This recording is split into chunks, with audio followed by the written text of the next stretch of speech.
तो ये है शनि शिंगणापुर का वो पवित्र शहर, जहाँ आज भी भक्तों की घर की सुरक्षा स्वयं शनि महाराज करते हैं। गांव की सुरक्षा की जिम्मेदारी श्री शनि महाराज स्वयं अपने हाथों में लिए हुए हैं। यहाँ आप बहुत सारे घरों में दरवाजा नहीं मिलेगा। यहाँ के लोग सिर्फ पर्दा लगा देते हैं और अपनी कीमती सामान की सुरक्षा स्वयं भगवान शनिदेव देते हैं। तो ये देखिए, आपको गन्ने के बहुत ज्यादा पेड़ यहाँ नजर आएंगे और गन्ने की छुट्टियाँ बहुत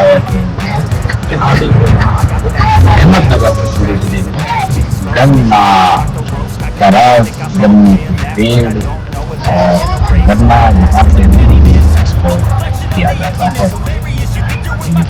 बैलगाड़ी में जाते हुए गन्ना दिखाई देगा, ट्रकों में जाते हुए गन्ना दिखाई देगा, ट्रैक्टरों में जाते हुए गन्ना दिखाई देगा। तो यहाँ की जो ट्रैक्टर की ट्रॉली है ना, वो बहुत लंबी है या 2 ट्रॉलियों को जोड़ करके बनाई गई है।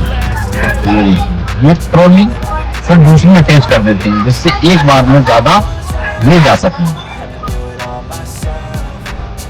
एक ट्रैक्टर से 2 ट्रॉलियों को जोड़ करके और गन्ने का एक जगह से दूसरी जगह यहाँ ले जाया जाता है गन्ने को।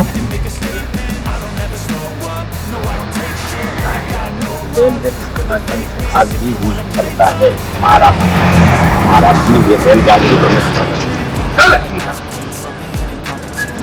से नया मशीनों से जूस निकालते हुए देखा होगा गन्ने का। हाँ तो मित्रों, अभी हम आ चुके हैं और ये नवग्रह मंदिर है शनि शिंगणापुर में, जिसका निर्माण अभी किया गया है। ये देखिए, ये नवग्रह मंदिर के लिए हम जाते हैं और वहीं भगवान शनिदेव के आप दर्शन कर सकते हैं। शनिदेव के दर्शन के लिए वीडियोग्राफी और फोटोग्राफी मना है, पर बहुत सारे लोग वीडियोग्राफी और फोटोग्राफी करते हुए दिखाई देते हैं। शनिदेव का जो मंदिर है वो एक शिला पर है। एक शिला को ही शनिदेव का स्वरूप दिया गया है।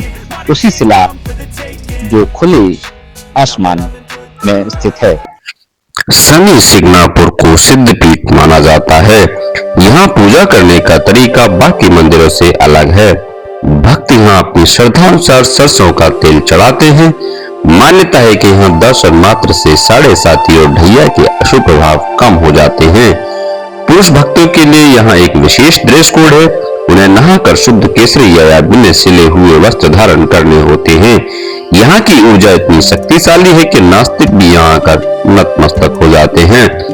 शनिवार और शनिश्चरी अमावस्या के दिन यहाँ लाखों की भीड़ उमड़ती है। फिर भी व्यवस्था और अनुशासन देखते ही बनता है। वैज्ञानिक दृष्टिकोण से देखें तो कई लोग इसे केवल एक सामाजिक परंपरा मानते हैं, लेकिन सच तो यह है कि आज तक इस गांव में चोरी की कोई बड़ी वारदात सफल नहीं हुई।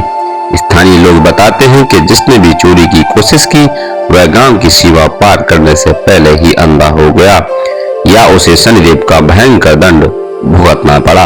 ये डर नहीं बल्कि एक आध्यात्मिक अनुशासन है जिसने समाज को एकजुट रखा हुआ है।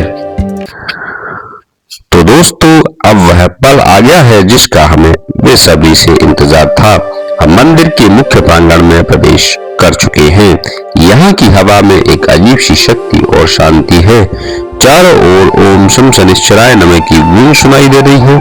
सामने आप जो भीड़ देख रहे हैं ये सब उसी एक काली शिला की झलक पाने के लिए बेताब है, जिसे स्वयं शनिदेव का साक्षात स्वरूप माना जाता है। इस शिला के बारे में कहा जाता है कि जब इसे पहली बार छुआ गया था तो इसमें से रक्त की धारा बह निकली थी। आज भी भक्त यहाँ भारी मन से आते हैं, लेकिन इस शिला के दर्शन मात्र से उनके कष्टों का निवारण हो जाता है। गौर से देखिए इस शिला की चमक को। लाखों लीटर सरसों का तेल चढ़ने के बाद भी इसकी आभा कम नहीं होती। यहाँ का नियम है कि आप सीधे भगवान की आंखों में आंखें डालकर प्रार्थना कर सकते हैं, क्योंकि वे न्याय के देवता है और वे आपके अंतर्मन को पा लेते हैं। सामने देखिए, ये है वो अलौकिक 5 फुट 9 इंच ऊंची शिला। इसे किसी मूर्तिकार ने नहीं तराशा, ये स्वयंभू है, यानी खुद प्रकट हुई है। आप देख सकते हैं यहाँ कोई छत नहीं है, कोई बड़ा गुंबद नहीं है। जैसा कि शनिदेव ने खुद कहा था, वे खुले आसमान के नीचे रहकर अपने भक्तों की रक्षा करते हैं।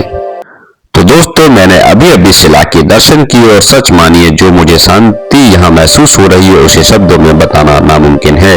ऐसा लगता है जैसे मन का सारा बोझ हल्का हो गया। अगर आप जीवन में किसी भी संघर्ष से गुजर रहे हैं तो एक बार यहाँ आकर इस शिला के सामने नतमस्तक जरूर हो। तो ये थी हमारी भगवान शनिदेव की यात्रा। आप सभी का बहुत बहुत धन्यवाद।